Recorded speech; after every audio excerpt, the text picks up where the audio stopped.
can you give us your overall assessment of Motherwell under Mark McGhee this season? One of the things I said, Peter, was, when a couple of weeks ago, last week, when Mixu Patalainen lost his job, I made the point that had Mixu get this job and I had get that job, then I'd be unemployed today. Because when I came here, I found good players. Players well capable of winning games in this league. Probably to the extent that they have, maybe to a slightly better extent than they have, but certainly good players. Mixu went there, and I don't think he's had as strong a squad as we have. So I was lucky in that respect that I had something to work with.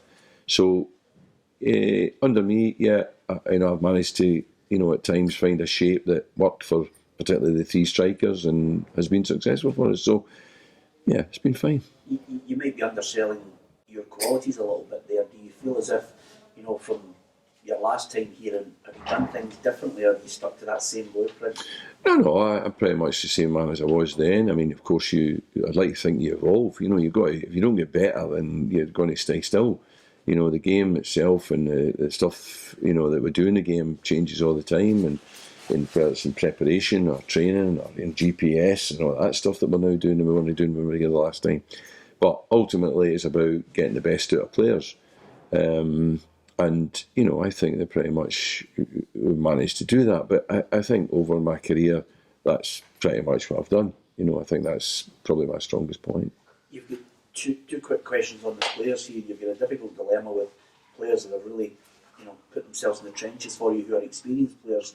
How difficult has it been for you to say to them, here's an offer? I mean, is it a take it or leave it with them, or is there some leeway? That's not really a take it or leave it, because we are bending over backwards to find everything we can to make it as improved as we can make it in order to try and persuade them to stay. However, there is a finite amount that we now kind of know.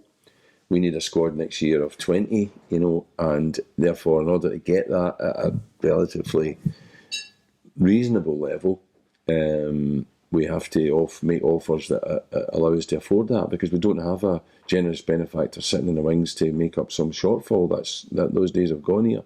So we must work with what we have, and the offers we've made and the offer, if it's improved, that we will make, will be based on real money, on what we can afford without making the club go bust again.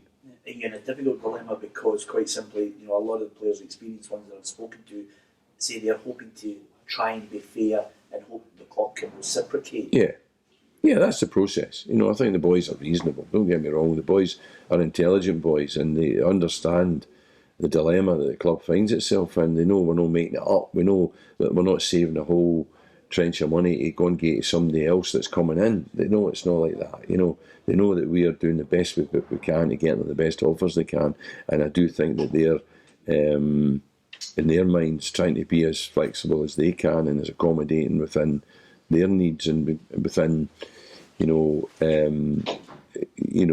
their expectations to help us as well. So I think there is a two-way thing going on. That's true. Are you in a position to tell us if any player has intimated they're staying or they're leaving at the moment, not out with the experience? No.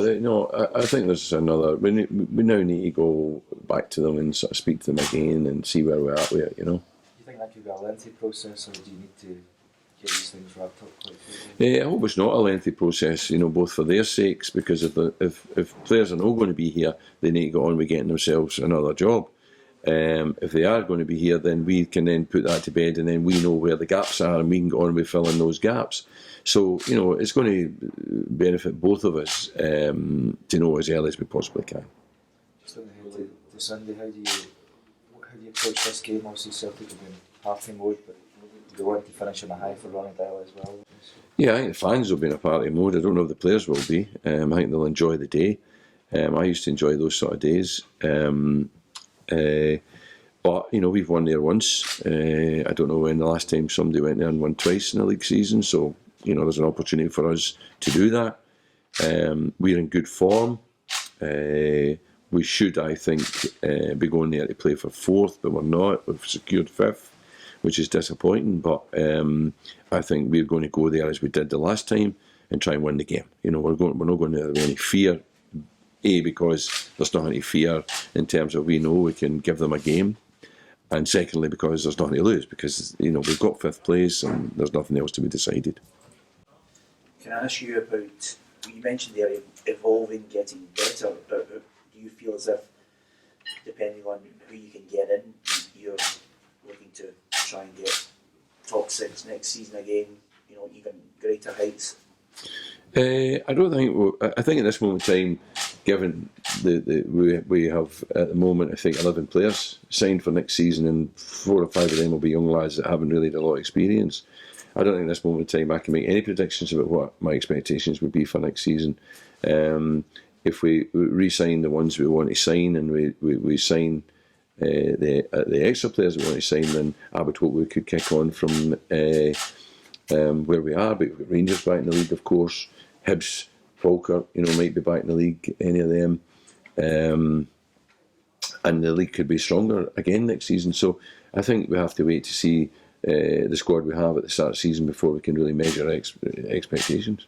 You mentioned also that your remit is to try and develop the young players. Are you excited by some that you think are really going to kick on next year? Yeah, I am. You know, aside from Cadden and Hall, you know, we have Tom Thomas, and we have young Alan Campbell. You know, we have others who we hope over the summer. Lad Ferguson, Dylan Mackin, who have been playing league football. I've been sitting just now going through training programs that they're going to undertake during the close season, and then they'll come back to work with us in pre-season. And I hope maybe we can make players of them. And there's 4 that I've mentioned who haven't really had games in our first team who could all be a part of the squad next season. So yeah, it's exciting. You mentioned Rangers are coming back up. Have you got a word on the 2 Rangers lads who managed to get into the squad that Gordon's announced for you guys? Yeah, well, I think it's thoroughly deserved. I think that I think in particular their performance against Celtic showed that they're ready to be given the opportunity. I think that Gordon has wanted to and has been looking in that direction for a long time, and hoping that soon he would be able to choose Rangers players again, because they've always been an important part of the Scottish squad over the years, and for the squad as long as it has been over the last couple of years, not to have a Rangers player in it seems strange. So it'll be good to have Rangers players back in the squad, no doubt about that. You mentioned Ben Hall, how are talks progressing with him? Again, ongoing. We're waiting really for an answer from his agent. He is a representative, and we're waiting to hear from him as to where we're at with that. Any team news for tonight? Hammy's struggling. Stephen Hamill, we'll give him till Sunday morning, but I would say it would be 50-50 at this stage. The rest are okay.